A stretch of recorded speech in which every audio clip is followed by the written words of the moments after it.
Frères et sœurs, le mal n'arrive pas toujours avec du bruit, ni avec des signes spectaculaires. Souvent, il est subtil, presque invisible.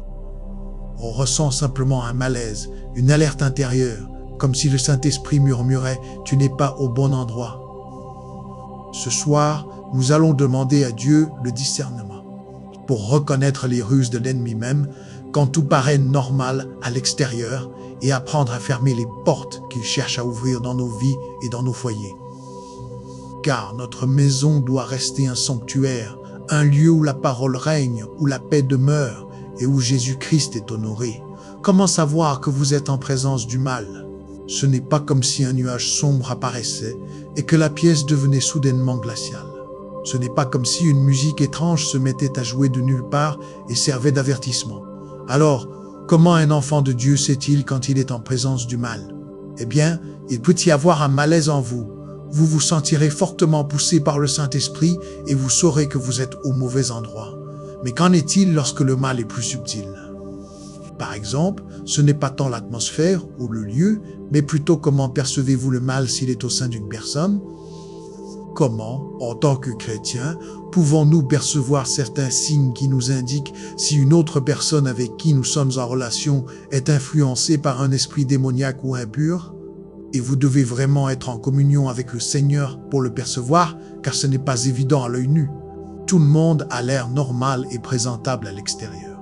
Tout le monde se nettoie et s'habille si bien à l'extérieur, mais intérieurement, il pourrait être dans un état de misère, de malheur et de mal. Que nous le réalisions ou non, les gens dont nous nous entourons ont un impact considérable sur notre bonheur, notre succès et notre foi.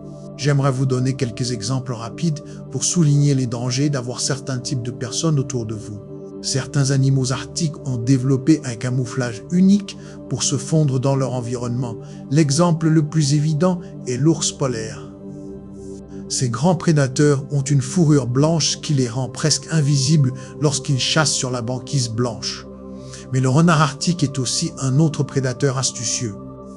Apparemment, à l'approche de l'hiver, les renards arctiques muent leur fourrure foncée et commencent à développer une fourrure entièrement blanche pour se fondre dans la neige et la glace. Ainsi, tout comme un renard rusé se déguise pour chasser des animaux sans méfiance, les personnes envoyées par le diable peuvent paraître inoffensives, mais peuvent causer un tort considérable à notre bien-être spirituel. Une autre illustration nous emmène dans le monde de la biologie. Il existe de nombreuses façons différentes dont un virus peut se propager rapidement dans une communauté ou un groupe de personnes. Et tout comme un virus, le diable peut envoyer des personnes qui peuvent infecter nos relations de toxicité, causant conflits et divisions partout où elles vont. Cela étant dit, comment vous et moi pouvons-nous identifier les types de personnes avec qui nous devrions nous associer et développer des relations? Le premier groupe de personnes que vous devriez éviter et dont vous devriez vous méfier sont ceux qui embrassent leurs péchés. Ce sont les personnes qui apprécient et se complaisent encore dans des activités pécheresses. Et nous devrions éviter de telles personnes parce que la Bible nous met en garde contre cela. La traduction amplifiée de 1 Corinthiens chapitre 5 verset 11 dit « Mais en réalité, je vous ai écrit de ne pas fréquenter un soi-disant frère chrétien s'il est sexuellement immoral ou avide ou idolâtre, dévoué à tout ce qui prend la place de Dieu, ou blasphémateur qui insulte, ou calomnie, ou abuse verbalement d'autrui, ou ivrogne, ou escroc. Vous ne devez même pas manger avec une telle personne. » La Bible nous dit clairement ici de ne pas fréquenter ceux qui se complaisent dans le péché. Il y a une nette différence entre quelqu'un qui lutte contre le péché et quelqu'un qui s'y complaît. Pour ceux qui se complaisent dans le péché, la Bible nous enjoint d'éviter une telle personne et de ne pas même manger avec elle. Ou stubassi abasia et de ne pas même manger avec elle. L'onso l'obé manger avec elle. Je crois que la Bible nous avertit si explicitement contre de telles personnes pécheresses parce qu'elles pourraient très bien nous offrir une partie de ce dans quoi elles se complaisent. Un autre type de personne que nous devrions éviter est celle décrite dans Proverbes chapitre 24 versets 1 à 2. La Bible dit « Ne porte pas envie aux méchants et ne désire pas être avec eux, car leur cœur médite la violence et leurs lèvres parlent de méchanceté. » J'apprécie que la Bible utilise le mot désir parce que nous pouvons et avons probablement, à un moment donné, désiré être avec un certain groupe de personnes ou nous intégrer dans un certain cercle. Mais la Bible dit que si ces gens sont méchants, n'ayez aucun désir d'être avec eux. Et vous pourriez demander ce que je classe exactement comme le mal, le péché est mal aux yeux de Dieu. C'est pourquoi il nous est clairement dit que nous ne devrions pas envier la richesse des méchants ni convoiter leur compagnie. Nous ne devrions avoir aucun désir d'être en compagnie de personnes auto-justes, égoïstes ou orgueilleuses. Non, cela signifie simplement être attentif, être prudent autour de ces personnes. En tant qu'enfant de Dieu, vous devriez savoir que les mauvaises compagnies corrompent les bonnes mœurs. Vous devriez donc prendre toutes les mesures pour ne pas vous exposer à des personnes qui pourraient potentiellement perturber votre marche avec Dieu. Un autre groupe de personnes que vous devriez éviter à tout prix sont celles qui ont un esprit religieux. Un esprit religieux est un esprit démoniaque qui influence une personne à remplacer une relation authentique avec le Seigneur par ses œuvres. Nous ne devrions jamais fermer les yeux sur ce type de personnes parce qu'elles représentent un danger pour notre foi. Quelqu'un avec un esprit religieux est tellement concentré et préoccupé par les règles, les systèmes et la manière dont les choses devraient être faites qu'il oublie l'essentiel, c'est-à-dire le Seigneur lui-même. Un esprit religieux endurcit le cœur des gens contre Dieu et nous devons être conscients de ces influences subtiles. Dans 2 Timothée, chapitre 3, versets 4 à 5, la Bible nous dit que dans les derniers jours, les hommes seront traîtres, emportés, enflés d'orgueil, aimant le plaisir plutôt que Dieu, ayant l'apparence de la piété, mais reniant sa puissance. Évitez de telles personnes. Quiconque a l'apparence de la piété, vous devriez l'éviter. En disant tout cela, je ne vous dis absolument pas de les rejeter complètement, de les réprimander et de les condamner. Ce n'est pas le cas.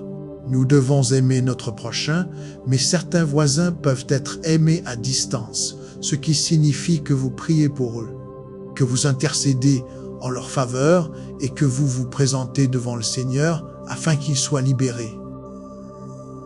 Un vrai chrétien ne condamnera personne car il réalise qu'il a lui-même reçu la miséricorde et nous devons donc l'étendre aux autres. La prochaine fois que vous rencontrerez quelqu'un que vous devriez éviter pour le bien de votre foi, voici ce que vous devriez faire.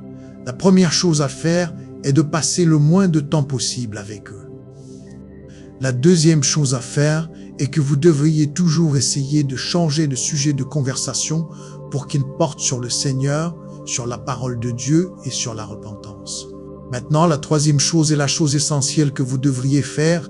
Vous devriez prier pour eux, prier le Seigneur d'avoir miséricorde d'eux afin qu'ils voient l'erreur de leur voie. Même si nous devons éviter ces personnes, nous pouvons toujours les aimer avec l'amour de Dieu.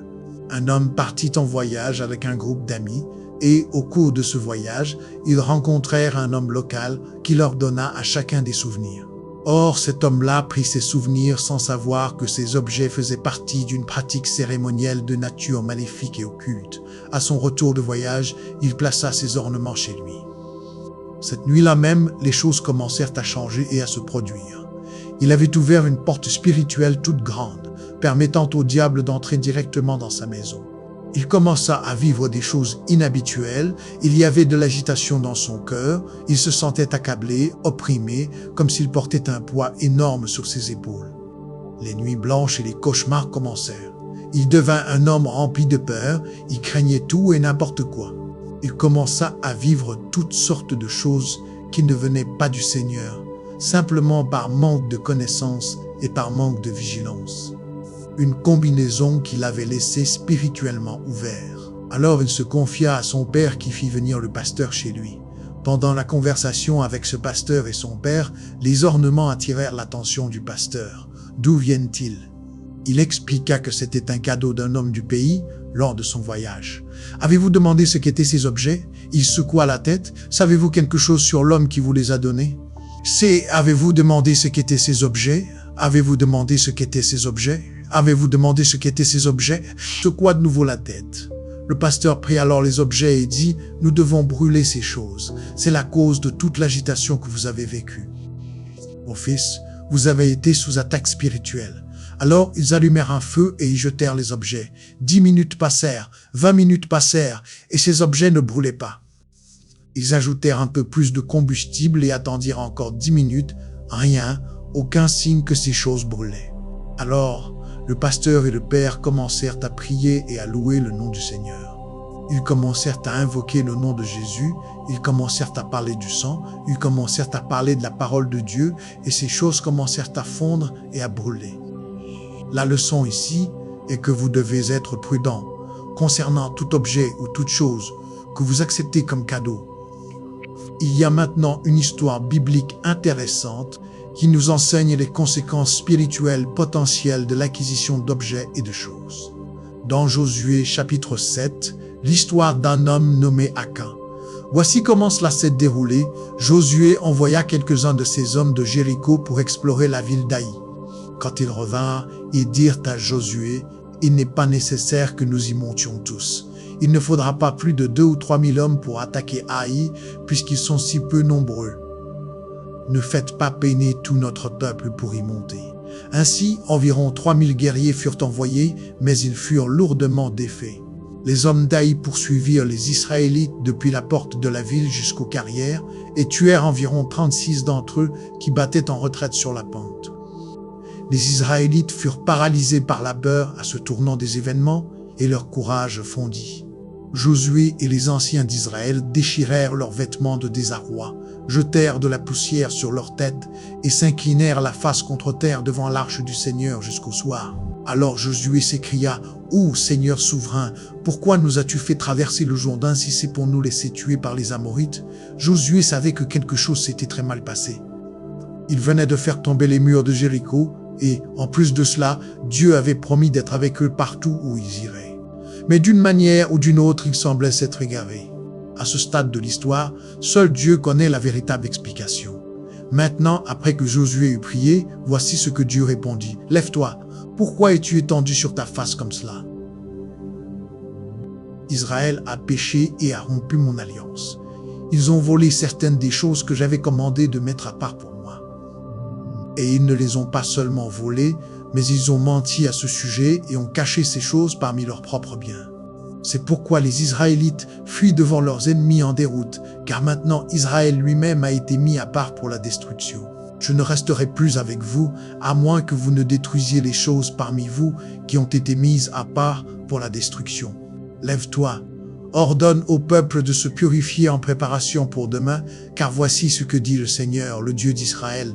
Caché parmi vous, ô Israël, se trouvent des choses mises à part pour le Seigneur. Vous ne vaincrez jamais vos ennemis tant que vous n'aurez pas retiré ces choses du milieu de vous. C'est en son que ben les distres quand vous avez un ami de maison. Le matin, vous devrez vous présenter par tribu et le Seigneur désignera la tribu à laquelle appartient l'homme coupable. Cette tribu devra avancer avec ses clans et le Seigneur désignera le clan coupable. Ce clan avancera alors et le Seigneur désignera la famille coupable.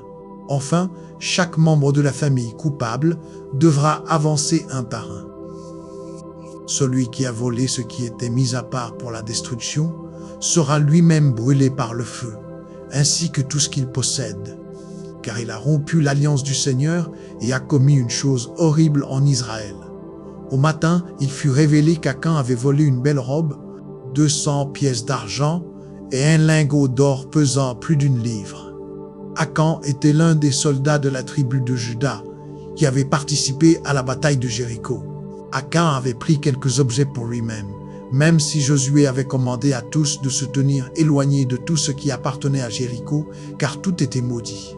La cupidité d'Akan entraîna la défaite d'Israël à Haï.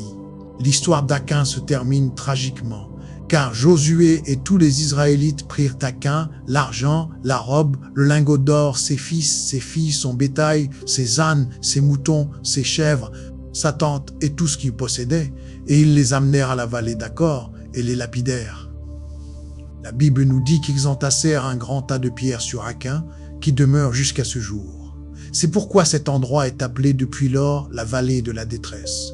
Alors le Seigneur ne fut plus en colère, D'après cette histoire, nous devons être conscients qu'Achan a pris des objets qui étaient maudits et cela a eu des conséquences dévastatrices.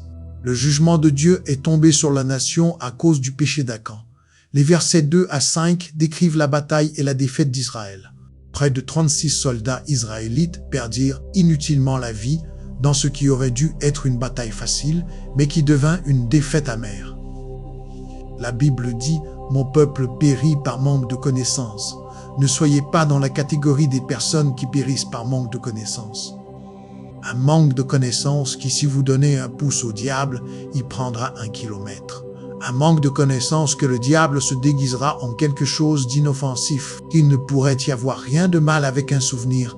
Il n'y a rien de mal à ce que j'accepte un cadeau de quelqu'un pendant que je voyage dans le monde.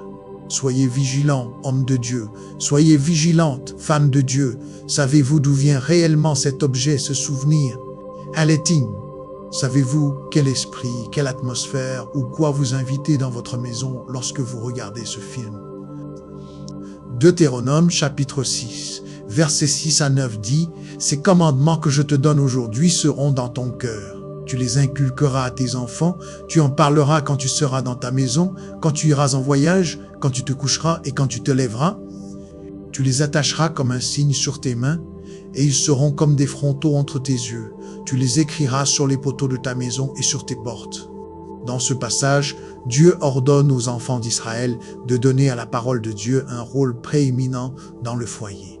Or, le foyer joue un rôle essentiel dans la vie du croyant. En tant que chrétiens, nos foyers devraient être, ils doivent être, des foyers où le nom de Dieu, la présence de Dieu est toujours résident. Le foyer devrait être un sanctuaire, un lieu saint. Il devrait être un lieu de paix, de sérénité et de joie. Il devrait être un lieu où la parole de Dieu est élevée et vécue. C'est bien beau de dire tout cela, mais dans un sens pratique, si le foyer est bien un sanctuaire, si notre foyer est un lieu où la présence de Dieu devrait résider, alors nous ne devrions tout simplement pas autoriser certaines activités, pratiques et formes de divertissement à la maison. Je vous soumets que nous devrions être plus vigilants quant aux choses que nous autorisons dans nos foyers.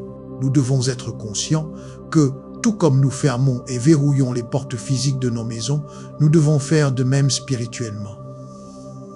Il y a un vieux dicton, « Un malheur n'arrive jamais seul ». Avez-vous déjà ressenti cela? Avez-vous déjà eu l'impression que quelque chose se passe dans votre lit et que c'est plus profond que ce que vos yeux peuvent voir? Avez-vous déjà eu l'impression que quelque chose se passe dans votre famille ou dans votre foyer qui ne semble pas naturel, comme s'il y avait une autre force à l'œuvre? Parce que c'est une chose après l'autre, c'est attaque après attaque, c'est bataille après bataille. D'un autre point de vue, avez-vous déjà eu l'impression que lorsque les choses vont mal à la maison, elles ont tendance à se propager à d'autres domaines de la vie? C'est comme quand il y a un problème avec vos enfants à la maison et que cela affecte votre travail, ou quand il y a un problème dans votre mariage et que cela affecte vos interactions avec vos enfants, ou si quelque chose se passe au travail et que cela affecte tout ce qui précède. Il devient rapidement évident que toutes ces choses sont interconnectées. Et cela nous rappelle également que si le diable peut prendre pied dans un domaine, il a alors pris pied dans tous ces domaines. Le diable tente d'une manière sans précédent de détruire les familles aujourd'hui. Il veut perturber le système et l'ordre familial. Satan sait que si la famille chrétienne est intacte, si la famille chrétienne œuvre d'un commun accord, alors c'est l'une des armes les plus puissantes contre ces tromperies. Dès le jour où Satan a proféré ses mensonges à Ève, il était en plein processus de perturbation. Afin de maximiser sa tromperie, il a approché Ève lorsqu'elle était seule, il l'a approchée lorsqu'elle était séparée de l'unité familiale, et il a fait cela parce qu'une famille divisée est plus facile à conquérir. Le diable s'emploie à semer la discorde et la division dans nos foyers. Il s'emploie à provoquer des disputes et des conflits insensés. Le diable s'emploie à faire que les cœurs des maris s'éloignent de leurs femmes et vice-versa. Il veut que les cœurs des femmes s'éloignent de leurs maris. L'ennemi s'emploie à rendre les enfants rebelles et à leur donner un esprit de plainte. Satan veut détruire nos foyers parce qu'il sait qu'un foyer spirituellement faible est le moyen le plus facile de nous éloigner de Dieu. Il n'est pas nouveau dans ce domaine, il s'y adonne depuis très longtemps. La stratégie de Satan est de tenter de diviser et de conquérir la famille.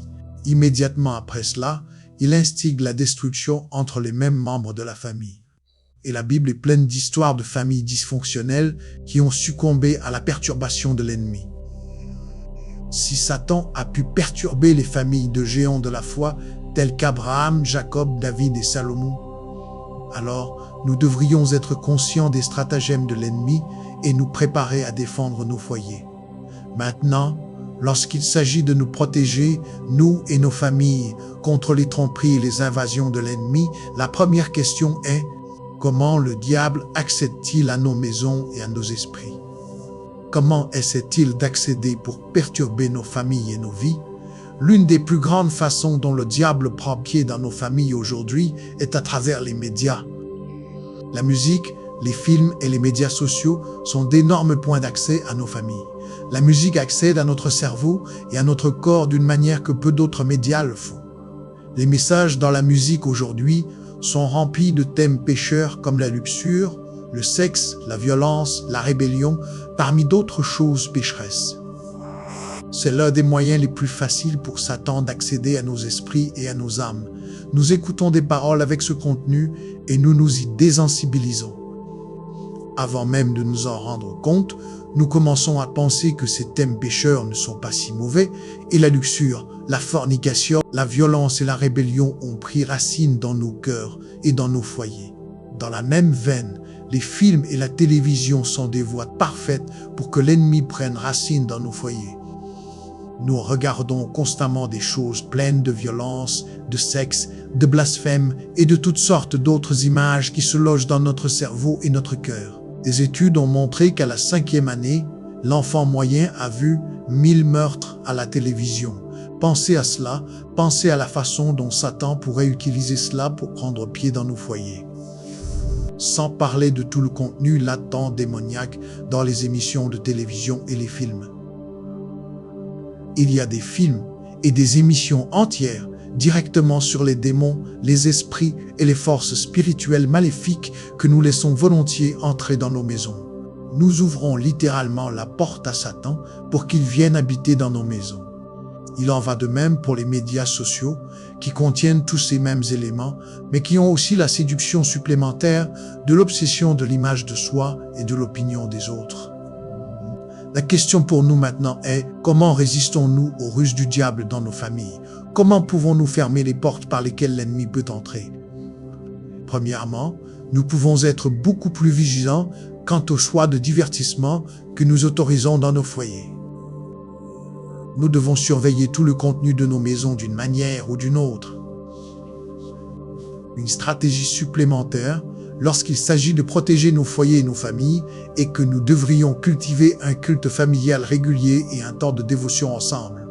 Si une famille commence ou termine ses journées par la prière, le culte et l'étude de la Bible, cela rend beaucoup plus difficile pour le diable de prendre pied dans cette famille.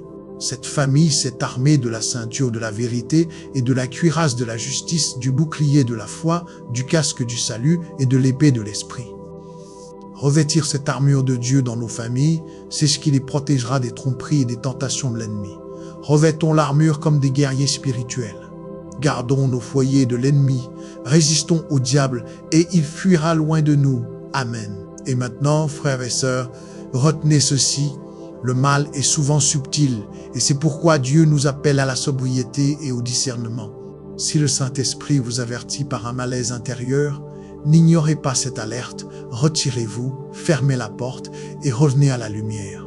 Protégez votre foyer comme un sanctuaire, surveillez ce que vous laissez entrer, rejetez tout objet ou divertissement qui ouvre une brèche et rétablissez l'autel de la maison par la prière et la parole. Résistez au diable et il fuira loin de vous.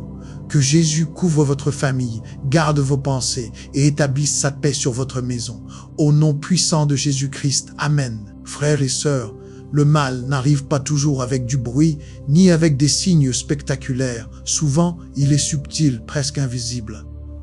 On ressent simplement un malaise, une alerte intérieure, comme si le Saint-Esprit murmurait « Tu n'es pas au bon endroit ». Ce soir, nous allons demander à Dieu le discernement pour reconnaître les ruses de l'ennemi même quand tout paraît normal à l'extérieur et apprendre à fermer les portes qu'il cherche à ouvrir dans nos vies et dans nos foyers. Car notre maison doit rester un sanctuaire, un lieu où la parole règne, où la paix demeure et où Jésus-Christ est honoré. Comment savoir que vous êtes en présence du mal? Ce n'est pas comme si un nuage sombre apparaissait et que la pièce devenait soudainement glaciale. Ce n'est pas comme si une musique étrange se mettait à jouer de nulle part et servait d'avertissement. Alors, comment un enfant de Dieu sait-il quand il est en présence du mal? Eh bien, il peut y avoir un malaise en vous. Vous vous sentirez fortement poussé par le Saint-Esprit et vous saurez que vous êtes au mauvais endroit. Mais qu'en est-il lorsque le mal est plus subtil? Par exemple, ce n'est pas tant l'atmosphère ou le lieu, mais plutôt comment percevez-vous le mal s'il est au sein d'une personne? Comment, en tant que chrétiens, pouvons-nous percevoir certains signes qui nous indiquent si une autre personne avec qui nous sommes en relation est influencée par un esprit démoniaque ou impur? Et vous devez vraiment être en communion avec le Seigneur pour le percevoir, car ce n'est pas évident à l'œil nu. Tout le monde a l'air normal et présentable à l'extérieur. Tout le monde se nettoie et s'habille si bien à l'extérieur, mais intérieurement, il pourrait être dans un état de misère, de malheur et de mal. Que nous le réalisions ou non, les gens dont nous nous entourons ont un impact considérable sur notre bonheur, notre succès et notre foi. J'aimerais vous donner quelques exemples rapides pour souligner les dangers d'avoir certains types de personnes autour de vous. Certains animaux arctiques ont développé un camouflage unique pour se fondre dans leur environnement. L'exemple le plus évident est l'ours polaire. Ces grands prédateurs ont une fourrure blanche qui les rend presque invisibles lorsqu'ils chassent sur la banquise blanche. Mais le renard arctique est aussi un autre prédateur astucieux. Apparemment, à l'approche de l'hiver, les renards arctiques muent leur fourrure foncée et commencent à développer une fourrure entièrement blanche pour se fondre dans la neige et la glace. Ainsi, tout comme un renard rusé se déguise pour chasser des animaux sans méfiance, les personnes envoyées par le diable peuvent paraître inoffensives, mais peuvent causer un tort considérable à notre bien-être spirituel. Une autre illustration nous emmène dans le monde de la biologie. Il existe de nombreuses façons différentes dont un virus peut se propager rapidement dans une communauté ou un groupe de personnes. Et tout comme un virus, le diable peut envoyer des personnes qui peuvent infecter nos relations de toxicité, causant conflits et divisions partout où elles vont. Cela étant dit, comment vous et moi pouvons-nous identifier les types de personnes avec qui nous devrions nous associer et développer des relations? Le premier groupe de personnes que vous devriez éviter et dont vous devriez vous méfier sont ceux qui embrassent leurs péchés. Ce sont les personnes qui apprécient et se complaisent encore dans des activités pécheresses. Et nous devrions éviter de telles personnes parce que la Bible nous met en garde contre cela. La traduction amplifiée de 1 Corinthiens chapitre 5 verset 11 dit « Mais en réalité, je vous ai écrit de ne pas fréquenter un soi-disant frère chrétien s'il est sexuellement immoral ou avide ou idolâtre, dévoué à tout ce qui prend la place de Dieu, ou blasphémateur qui insulte, ou calomnie, ou abuse verbalement d'autrui, ou ivrogne, ou escroc.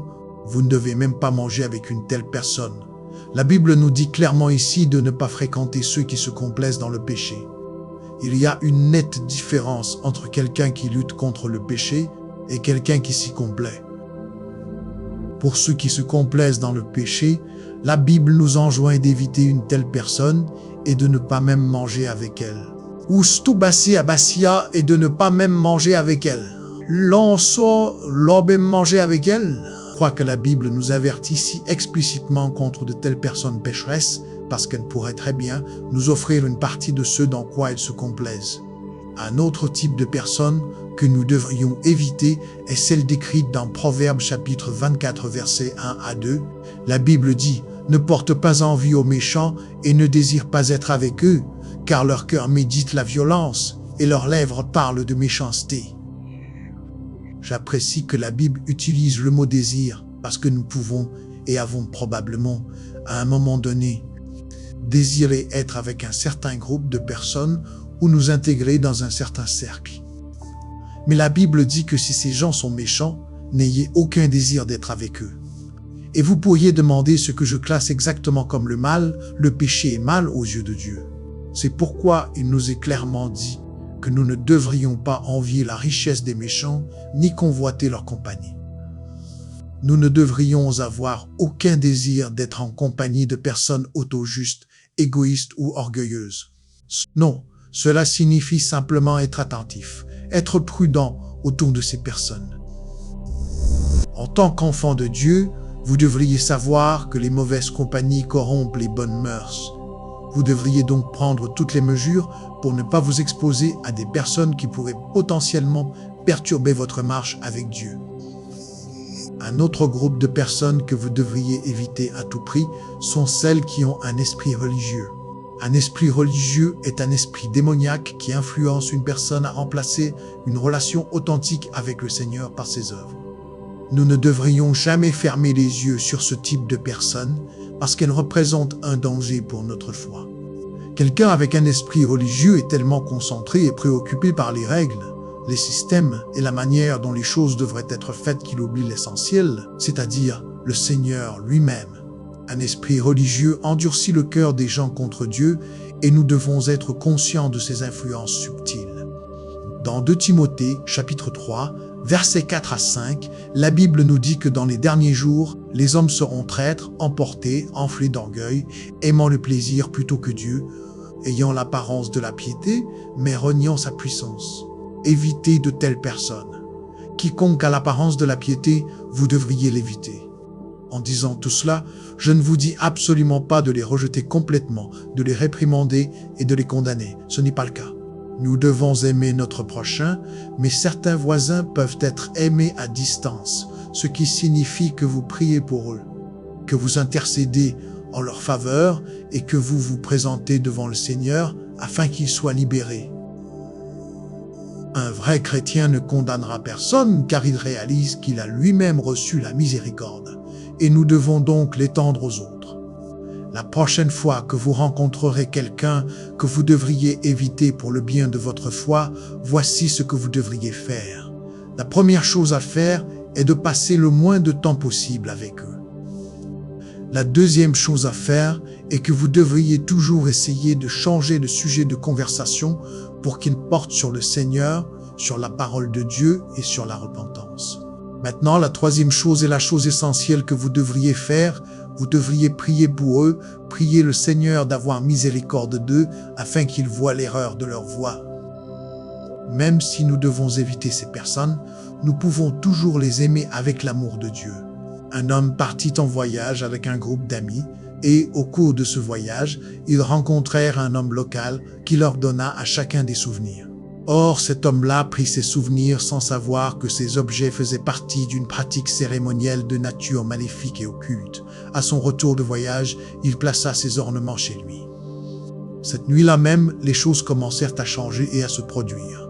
Il avait ouvert une porte spirituelle toute grande, permettant au diable d'entrer directement dans sa maison. Il commença à vivre des choses inhabituelles, il y avait de l'agitation dans son cœur, il se sentait accablé, opprimé, comme s'il portait un poids énorme sur ses épaules. Les nuits blanches et les cauchemars commencèrent. Il devint un homme rempli de peur, il craignait tout et n'importe quoi. Il commença à vivre toutes sortes de choses qui ne venaient pas du Seigneur, simplement par manque de connaissance et par manque de vigilance. Une combinaison qui l'avait laissé spirituellement ouvert. Alors il se confia à son père qui fit venir le pasteur chez lui. Pendant la conversation avec ce pasteur et son père, les ornements attirèrent l'attention du pasteur. D'où viennent-ils? Il expliqua que c'était un cadeau d'un homme du pays lors de son voyage. Avez-vous demandé ce qu'étaient ces objets? Il secoua la tête. Savez-vous quelque chose sur l'homme qui vous les a donnés? Avez-vous demandé ce qu'étaient ces objets? Avez-vous demandé ce qu'étaient ces objets?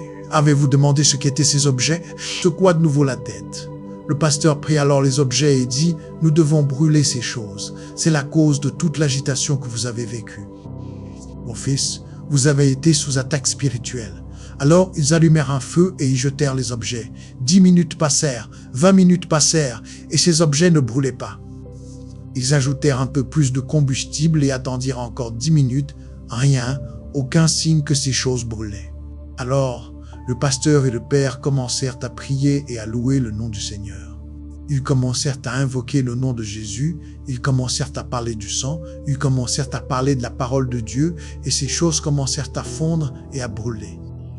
La leçon ici est que vous devez être prudent concernant tout objet ou toute chose que vous acceptez comme cadeau. Il y a maintenant une histoire biblique intéressante qui nous enseigne les conséquences spirituelles potentielles de l'acquisition d'objets et de choses. Dans Josué chapitre 7, l'histoire d'un homme nommé Akan. Voici comment cela s'est déroulé. Josué envoya quelques-uns de ses hommes de Jéricho pour explorer la ville d'Aï. Quand ils revinrent, ils dirent à Josué, « Il n'est pas nécessaire que nous y montions tous. Il ne faudra pas plus de 2 ou 3 000 hommes pour attaquer Haï, puisqu'ils sont si peu nombreux. Ne faites pas peiner tout notre peuple pour y monter. » Ainsi, environ 3 000 guerriers furent envoyés, mais ils furent lourdement défaits. Les hommes d'Haï poursuivirent les Israélites depuis la porte de la ville jusqu'aux carrières et tuèrent environ 36 d'entre eux qui battaient en retraite sur la pente. Les Israélites furent paralysés par la peur à ce tournant des événements et leur courage fondit. Josué et les anciens d'Israël déchirèrent leurs vêtements de désarroi, jetèrent de la poussière sur leurs têtes et s'inclinèrent la face contre terre devant l'arche du Seigneur jusqu'au soir. Alors Josué s'écria, « Ô Seigneur souverain, pourquoi nous as-tu fait traverser le Jourdain si c'est pour nous laisser tuer par les Amorites ?» Josué savait que quelque chose s'était très mal passé. Il venait de faire tomber les murs de Jéricho et, en plus de cela, Dieu avait promis d'être avec eux partout où ils iraient. Mais d'une manière ou d'une autre, ils semblaient s'être égarés.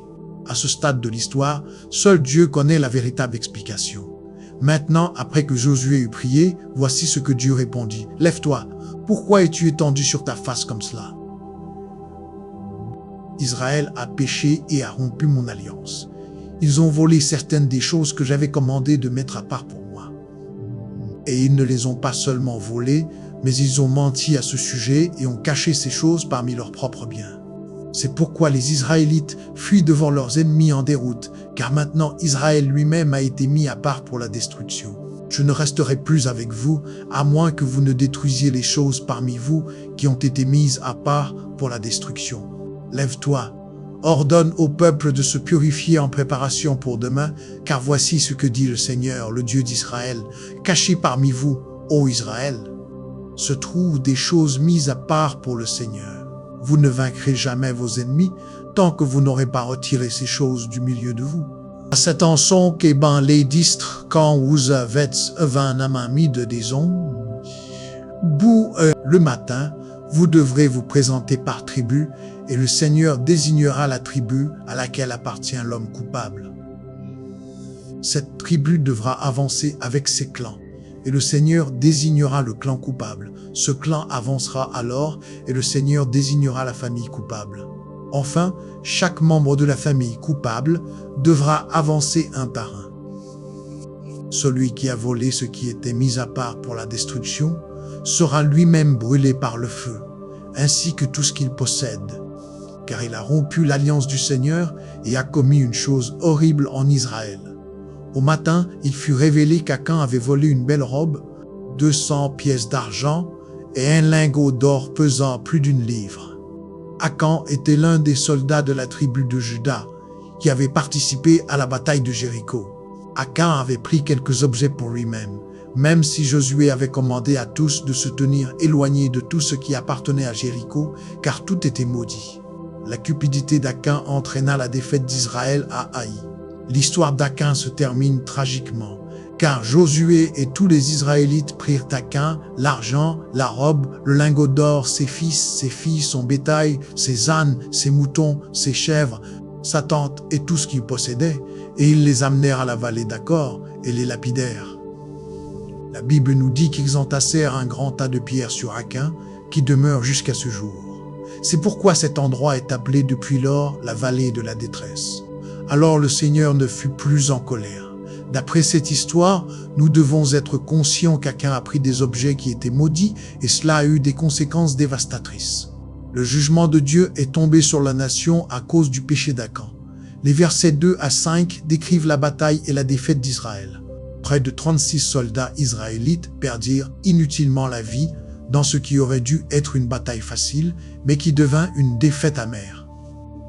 La Bible dit « Mon peuple périt par manque de connaissances ». Ne soyez pas dans la catégorie des personnes qui périssent par manque de connaissances. Un manque de connaissances qui, si vous donnez un pouce au diable, il prendra 1 kilomètre. Un manque de connaissances que le diable se déguisera en quelque chose d'inoffensif. Il ne pourrait y avoir rien de mal avec un souvenir, et il n'y a rien de mal à ce que j'accepte un cadeau de quelqu'un pendant que je voyage dans le monde. Soyez vigilants, hommes de Dieu. Soyez vigilantes, femmes de Dieu. Savez-vous d'où vient réellement cet objet, ce souvenir? Allez-il? Savez-vous quel esprit, quelle atmosphère ou quoi vous invitez dans votre maison lorsque vous regardez ce film? Deutéronome chapitre 6, versets 6 à 9 dit « Ces commandements que je te donne aujourd'hui seront dans ton cœur. Tu les inculqueras à tes enfants, tu en parleras quand tu seras dans ta maison, quand tu iras en voyage, quand tu te coucheras et quand tu te lèveras. Tu les attacheras comme un signe sur tes mains, et ils seront comme des frontaux entre tes yeux. Tu les écriras sur les poteaux de ta maison et sur tes portes. » Dans ce passage, Dieu ordonne aux enfants d'Israël de donner à la parole de Dieu un rôle prééminent dans le foyer. Or, le foyer joue un rôle essentiel dans la vie du croyant. En tant que chrétiens, nos foyers devraient être, ils doivent être, des foyers où le nom de Dieu, la présence de Dieu est toujours résident. Le foyer devrait être un sanctuaire, un lieu saint. Il devrait être un lieu de paix, de sérénité et de joie. Il devrait être un lieu où la parole de Dieu est élevée et vécue. C'est bien beau de dire tout cela, mais dans un sens pratique, si le foyer est bien un sanctuaire, si notre foyer est un lieu où la présence de Dieu devrait résider, alors nous ne devrions tout simplement pas autoriser certaines activités, pratiques et formes de divertissement à la maison. Je vous soumets que nous devrions être plus vigilants quant aux choses que nous autorisons dans nos foyers. Nous devons être conscients que, tout comme nous fermons et verrouillons les portes physiques de nos maisons, nous devons faire de même spirituellement. Il y a un vieux dicton, « Un malheur n'arrive jamais seul ». Avez-vous déjà ressenti cela? Avez-vous déjà eu l'impression que quelque chose se passe dans votre lit et que c'est plus profond que ce que vos yeux peuvent voir?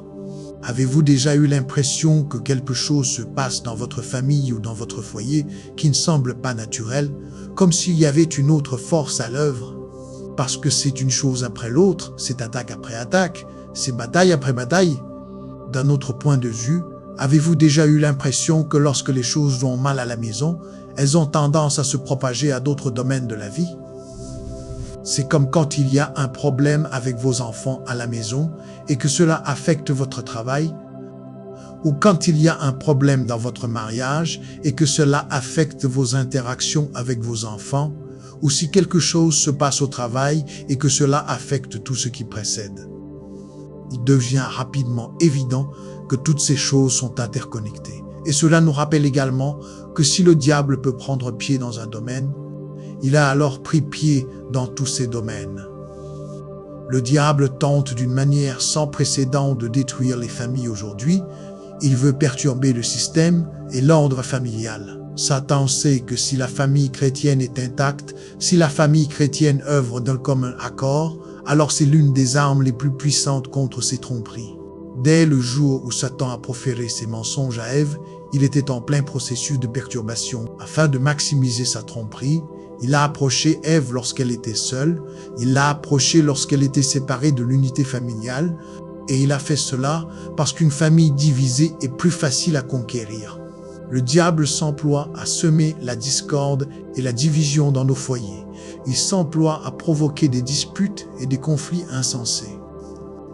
Le diable s'emploie à faire que les cœurs des maris s'éloignent de leurs femmes et vice-versa. Il veut que les cœurs des femmes s'éloignent de leurs maris. L'ennemi s'emploie à rendre les enfants rebelles et à leur donner un esprit de plainte. Satan veut détruire nos foyers parce qu'il sait qu'un foyer spirituellement faible est le moyen le plus facile de nous éloigner de Dieu. Il n'est pas nouveau dans ce domaine, il s'y adonne depuis très longtemps. La stratégie de Satan est de tenter de diviser et de conquérir la famille. Immédiatement après cela, il instigue la destruction entre les mêmes membres de la famille. Et la Bible est pleine d'histoires de familles dysfonctionnelles qui ont succombé à la perturbation de l'ennemi. Si Satan a pu perturber les familles de géants de la foi, tels qu'Abraham, Jacob, David et Salomon, alors nous devrions être conscients des stratagèmes de l'ennemi et nous préparer à défendre nos foyers. Maintenant, lorsqu'il s'agit de nous protéger, nous et nos familles, contre les tromperies et les invasions de l'ennemi, la première question est: comment le diable accède-t-il à nos maisons et à nos esprits? Comment essaie-t-il d'accéder pour perturber nos familles et nos vies? L'une des plus grandes façons dont le diable prend pied dans nos familles aujourd'hui est à travers les médias. La musique, les films et les médias sociaux sont d'énormes points d'accès à nos familles. La musique accède à notre cerveau et à notre corps d'une manière que peu d'autres médias le font. Les messages dans la musique aujourd'hui sont remplis de thèmes pécheurs comme la luxure, le sexe, la violence, la rébellion, parmi d'autres choses pécheresses. C'est l'un des moyens les plus faciles pour Satan d'accéder à nos esprits et à nos âmes. Nous écoutons des paroles avec ce contenu et nous nous y désensibilisons. Avant même de nous en rendre compte, nous commençons à penser que ces thèmes pécheurs ne sont pas si mauvais et la luxure, la fornication, la violence et la rébellion ont pris racine dans nos cœurs et dans nos foyers. Dans la même veine, les films et la télévision sont des voies parfaites pour que l'ennemi prenne racine dans nos foyers. Nous regardons constamment des choses pleines de violence, de sexe, de blasphème et de toutes sortes d'autres images qui se logent dans notre cerveau et notre cœur. Des études ont montré qu'à la 5e année, l'enfant moyen a vu 1000 meurtres à la télévision. Pensez à cela, pensez à la façon dont Satan pourrait utiliser cela pour prendre pied dans nos foyers. Sans parler de tout le contenu latent démoniaque dans les émissions de télévision et les films. Il y a des films et des émissions entières directement sur les démons, les esprits et les forces spirituelles maléfiques que nous laissons volontiers entrer dans nos maisons. Nous ouvrons littéralement la porte à Satan pour qu'il vienne habiter dans nos maisons. Il en va de même pour les médias sociaux qui contiennent tous ces mêmes éléments, mais qui ont aussi la séduction supplémentaire de l'obsession de l'image de soi et de l'opinion des autres. La question pour nous maintenant est: comment résistons-nous aux ruses du diable dans nos familles? Comment pouvons-nous fermer les portes par lesquelles l'ennemi peut entrer? Premièrement, nous pouvons être beaucoup plus vigilants quant au choix de divertissement que nous autorisons dans nos foyers. Nous devons surveiller tout le contenu de nos maisons d'une manière ou d'une autre. Une stratégie supplémentaire, lorsqu'il s'agit de protéger nos foyers et nos familles, est que nous devrions cultiver un culte familial régulier et un temps de dévotion ensemble. Si une famille commence ou termine ses journées par la prière, le culte et l'étude de la Bible, cela rend beaucoup plus difficile pour le diable de prendre pied dans cette famille. Cette famille s'est armée de la ceinture de la vérité et de la cuirasse de la justice, du bouclier de la foi, du casque du salut et de l'épée de l'esprit. Revêtir cette armure de Dieu dans nos familles, c'est ce qui les protégera des tromperies et des tentations de l'ennemi. Revêtons l'armure comme des guerriers spirituels. Gardons nos foyers de l'ennemi, résistons au diable et il fuira loin de nous. Amen. Et maintenant, frères et sœurs, retenez ceci: le mal est souvent subtil et c'est pourquoi Dieu nous appelle à la sobriété et au discernement. Si le Saint-Esprit vous avertit par un malaise intérieur, n'ignorez pas cette alerte, retirez-vous, fermez la porte et revenez à la lumière. Protégez votre foyer comme un sanctuaire, surveillez ce que vous laissez entrer, rejetez tout objet ou divertissement qui ouvre une brèche et rétablissez l'autel de la maison par la prière et la parole. Résistez au diable et il fuira loin de vous. Que Jésus couvre votre famille, garde vos pensées et établisse sa paix sur votre maison. Au nom puissant de Jésus-Christ, Amen. Frères et sœurs, le mal n'arrive pas toujours avec du bruit, ni avec des signes spectaculaires. Souvent, il est subtil, presque invisible. On ressent simplement un malaise, une alerte intérieure, comme si le Saint-Esprit murmurait « Tu n'es pas au bon endroit ». Ce soir, nous allons demander à Dieu le discernement pour reconnaître les ruses de l'ennemi même quand tout paraît normal à l'extérieur et apprendre à fermer les portes qu'il cherche à ouvrir dans nos vies et dans nos foyers. car notre maison doit rester un sanctuaire, un lieu où la parole règne, où la paix demeure et où Jésus-Christ est honoré. Comment savoir que vous êtes en présence du mal? Ce n'est pas comme si un nuage sombre apparaissait et que la pièce devenait soudainement glaciale. Ce n'est pas comme si une musique étrange se mettait à jouer de nulle part et servait d'avertissement. Alors, comment un enfant de Dieu sait-il quand il est en présence du mal?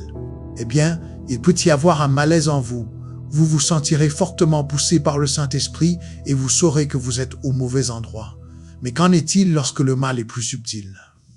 Par exemple, ce n'est pas tant l'atmosphère ou le lieu, mais plutôt comment percevez-vous le mal s'il est au sein d'une personne? Comment, en tant que chrétiens, pouvons-nous percevoir certains signes qui nous indiquent si une autre personne avec qui nous sommes en relation est influencée par un esprit démoniaque ou impur? Et vous devez vraiment être en communion avec le Seigneur pour le percevoir, car ce n'est pas évident à l'œil nu. Tout le monde a l'air normal et présentable à l'extérieur. Tout le monde se nettoie et s'habille si bien à l'extérieur, mais intérieurement, il pourrait être dans un état de misère, de malheur et de mal. Que nous le réalisions ou non, les gens dont nous nous entourons ont un impact considérable sur notre bonheur, notre succès et notre foi. J'aimerais vous donner quelques exemples rapides pour souligner les dangers d'avoir certains types de personnes autour de vous. Certains animaux arctiques ont développé un camouflage unique pour se fondre dans leur environnement. L'exemple le plus évident est l'ours polaire. Ces grands prédateurs ont une fourrure blanche qui les rend presque invisibles lorsqu'ils chassent sur la banquise blanche. Mais le renard arctique est aussi un autre prédateur astucieux. Apparemment, à l'approche de l'hiver, les renards arctiques muent leur fourrure foncée et commencent à développer une fourrure entièrement blanche pour se fondre dans la neige et la glace. Ainsi, tout comme un renard rusé se déguise pour chasser des animaux sans méfiance, les personnes envoyées par le diable peuvent paraître inoffensives, mais peuvent causer un tort considérable à notre bien-être spirituel. Une autre illustration nous emmène dans le monde de la biologie. Il existe de nombreuses façons différentes dont un virus peut se propager rapidement dans une communauté ou un groupe de personnes. Et tout comme un virus, le diable peut envoyer des personnes qui peuvent infecter nos relations de toxicité, causant conflits et divisions partout où elles vont.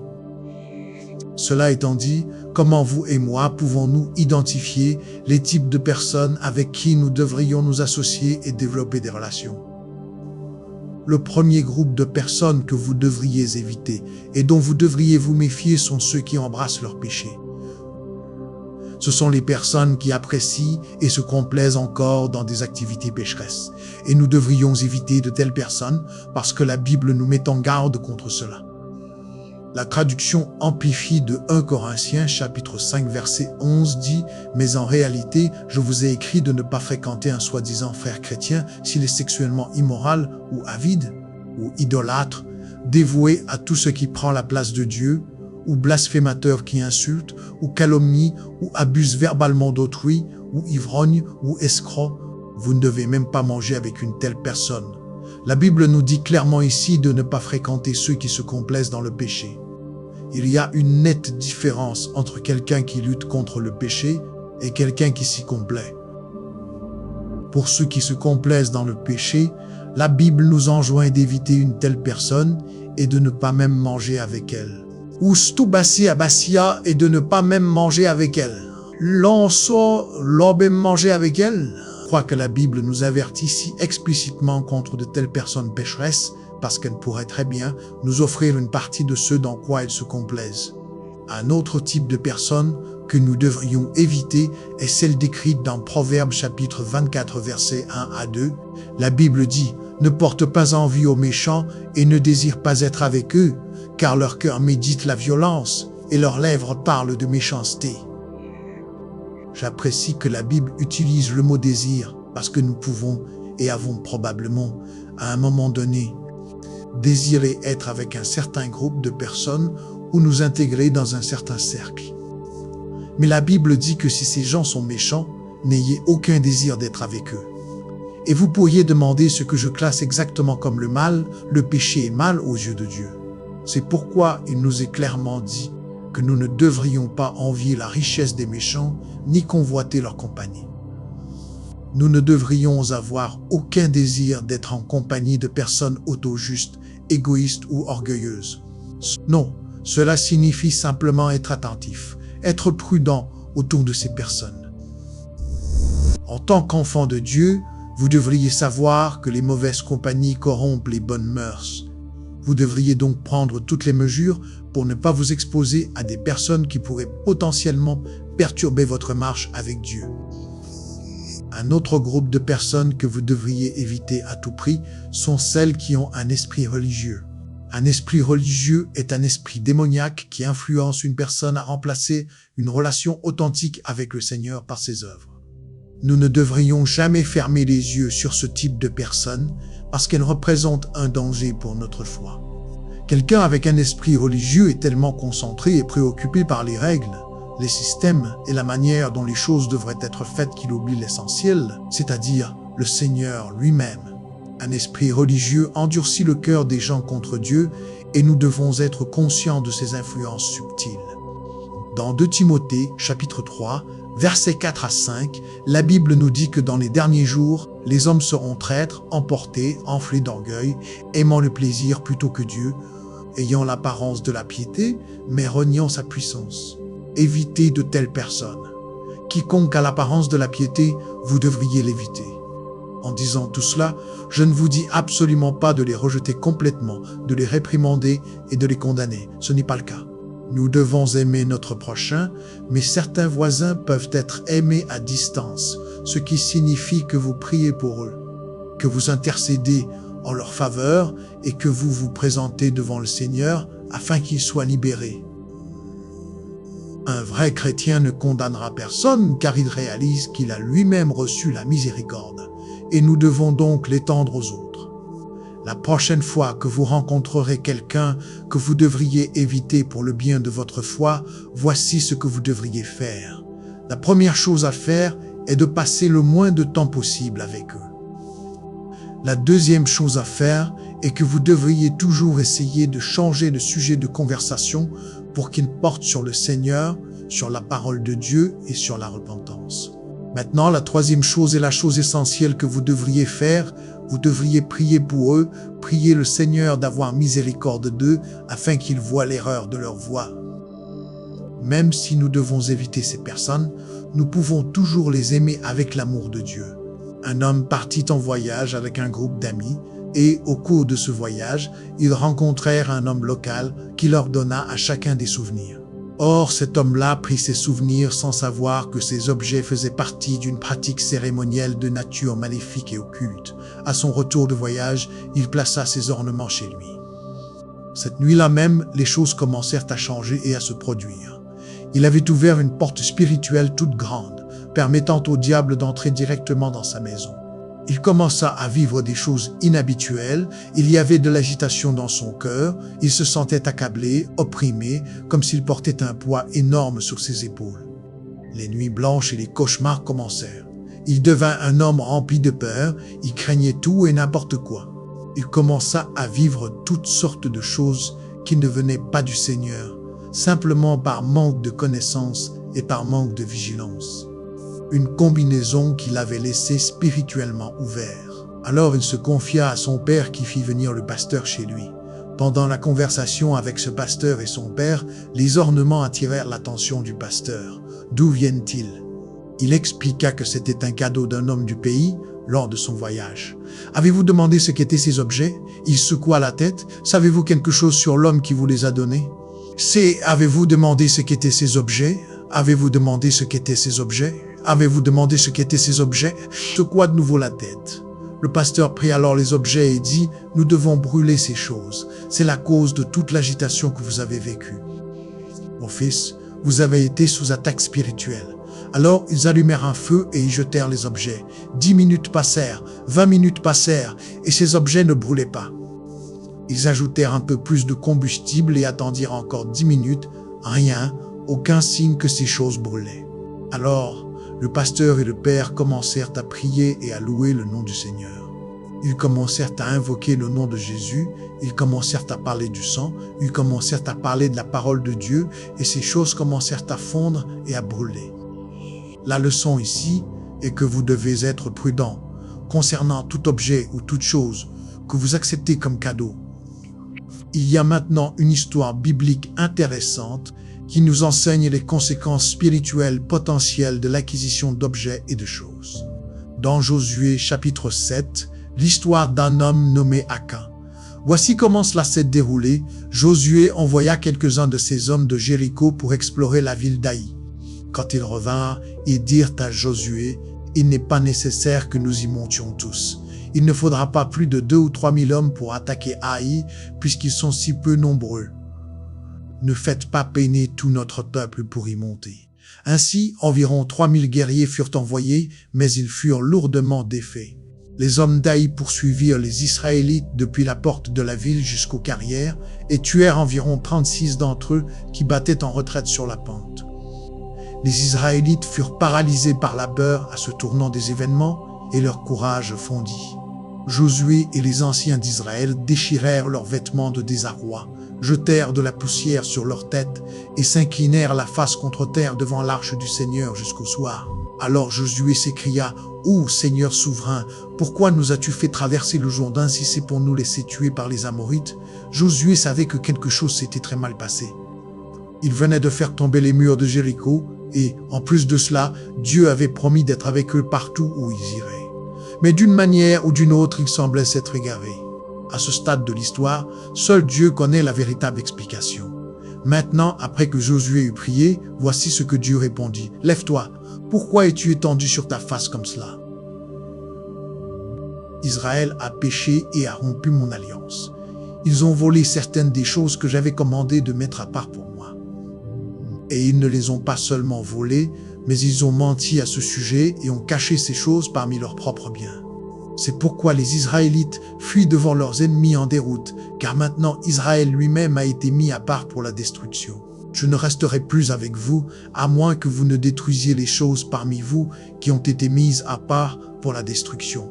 Lève-toi, ordonne au peuple de se purifier en préparation pour demain, car voici ce que dit le Seigneur, le Dieu d'Israël. Caché parmi vous, ô Israël, se trouvent des choses mises à part pour le Seigneur. Vous ne vaincrez jamais vos ennemis tant que vous n'aurez pas retiré ces choses du milieu de vous. C'est en son que ben les distres quand vous avez un ami de disons, le matin, vous devrez vous présenter par tribu et le Seigneur désignera la tribu à laquelle appartient l'homme coupable. Cette tribu devra avancer avec ses clans et le Seigneur désignera le clan coupable. Ce clan avancera alors et le Seigneur désignera la famille coupable. Enfin, chaque membre de la famille coupable devra avancer un par un. Celui qui a volé ce qui était mis à part pour la destruction sera lui-même brûlé par le feu, ainsi que tout ce qu'il possède, car il a rompu l'alliance du Seigneur et a commis une chose horrible en Israël. Au matin, il fut révélé qu'Akan avait volé une belle robe, 200 pièces d'argent et un lingot d'or pesant plus d'1 livre. Akan était l'un des soldats de la tribu de Juda qui avait participé à la bataille de Jéricho. Akan avait pris quelques objets pour lui-même, même si Josué avait commandé à tous de se tenir éloignés de tout ce qui appartenait à Jéricho, car tout était maudit. La cupidité d'Akan entraîna la défaite d'Israël à Haï. L'histoire d'Akan se termine tragiquement, car Josué et tous les Israélites prirent Akan, l'argent, la robe, le lingot d'or, ses fils, ses filles, son bétail, ses ânes, ses moutons, ses chèvres, sa tente et tout ce qu'il possédait, et ils les amenèrent à la vallée d'Achor et les lapidèrent. La Bible nous dit qu'ils entassèrent un grand tas de pierres sur Akan, qui demeure jusqu'à ce jour. C'est pourquoi cet endroit est appelé depuis lors la vallée de la détresse. Alors le Seigneur ne fut plus en colère. D'après cette histoire, nous devons être conscients qu'Akan a pris des objets qui étaient maudits et cela a eu des conséquences dévastatrices. Le jugement de Dieu est tombé sur la nation à cause du péché d'Akan. Les versets 2 à 5 décrivent la bataille et la défaite d'Israël. Près de 36 soldats israélites perdirent inutilement la vie dans ce qui aurait dû être une bataille facile, mais qui devint une défaite amère. La Bible dit « Mon peuple périt par manque de connaissances ». Ne soyez pas dans la catégorie des personnes qui périssent par manque de connaissances. Un manque de connaissances qui, si vous donnez un pouce au diable, il prendra 1 kilomètre.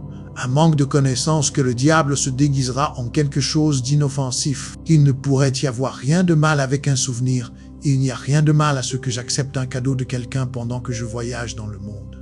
Soyez vigilants, hommes de Dieu. Soyez vigilantes, femmes de Dieu. Savez-vous d'où vient réellement cet objet, ce souvenir? Allez-t-il? Savez-vous quel esprit, quelle atmosphère ou quoi vous invitez dans votre maison lorsque vous regardez ce film? Deutéronome chapitre 6, versets 6 à 9 dit « Ces commandements que je te donne aujourd'hui seront dans ton cœur. Tu les inculqueras à tes enfants, tu en parleras quand tu seras dans ta maison, quand tu iras en voyage, quand tu te coucheras et quand tu te lèveras. Tu les attacheras comme un signe sur tes mains, et ils seront comme des frontaux entre tes yeux. Tu les écriras sur les poteaux de ta maison et sur tes portes. » Dans ce passage, Dieu ordonne aux enfants d'Israël de donner à la parole de Dieu un rôle prééminent dans le foyer. Or, le foyer joue un rôle essentiel dans la vie du croyant. En tant que chrétiens, nos foyers devraient être, ils doivent être, des foyers où le nom de Dieu, la présence de Dieu est toujours résident. Le foyer devrait être un sanctuaire, un lieu saint. Il devrait être un lieu de paix, de sérénité et de joie. Il devrait être un lieu où la parole de Dieu est élevée et vécue. C'est bien beau de dire tout cela, mais dans un sens pratique, si le foyer est bien un sanctuaire, si notre foyer est un lieu où la présence de Dieu devrait résider, alors nous ne devrions tout simplement pas autoriser certaines activités, pratiques et formes de divertissement à la maison. Je vous soumets que nous devrions être plus vigilants quant aux choses que nous autorisons dans nos foyers. Nous devons être conscients que, tout comme nous fermons et verrouillons les portes physiques de nos maisons, nous devons faire de même spirituellement. Il y a un vieux dicton, « Un malheur n'arrive jamais seul ». Avez-vous déjà ressenti cela? Avez-vous déjà eu l'impression que quelque chose se passe dans votre lit et que c'est plus profond que ce que vos yeux peuvent voir? Avez-vous déjà eu l'impression que quelque chose se passe dans votre famille ou dans votre foyer qui ne semble pas naturel, comme s'il y avait une autre force à l'œuvre? Parce que c'est une chose après l'autre, c'est attaque après attaque, c'est bataille après bataille. D'un autre point de vue, avez-vous déjà eu l'impression que lorsque les choses vont mal à la maison, elles ont tendance à se propager à d'autres domaines de la vie? C'est comme quand il y a un problème avec vos enfants à la maison et que cela affecte votre travail, ou quand il y a un problème dans votre mariage et que cela affecte vos interactions avec vos enfants, ou si quelque chose se passe au travail et que cela affecte tout ce qui précède. Il devient rapidement évident que toutes ces choses sont interconnectées. Et cela nous rappelle également que si le diable peut prendre pied dans un domaine, il a alors pris pied dans tous ces domaines. Le diable tente d'une manière sans précédent de détruire les familles aujourd'hui. Il veut perturber le système et l'ordre familial. Satan sait que si la famille chrétienne est intacte, si la famille chrétienne œuvre d'un commun accord, alors c'est l'une des armes les plus puissantes contre ces tromperies. Dès le jour où Satan a proféré ses mensonges à Ève, il était en plein processus de perturbation. Afin de maximiser sa tromperie, il a approché Ève lorsqu'elle était seule, il l'a approchée lorsqu'elle était séparée de l'unité familiale, et il a fait cela parce qu'une famille divisée est plus facile à conquérir. Le diable s'emploie à semer la discorde et la division dans nos foyers. Il s'emploie à provoquer des disputes et des conflits insensés. Le diable s'emploie à faire que les cœurs des maris s'éloignent de leurs femmes et vice-versa. Il veut que les cœurs des femmes s'éloignent de leurs maris.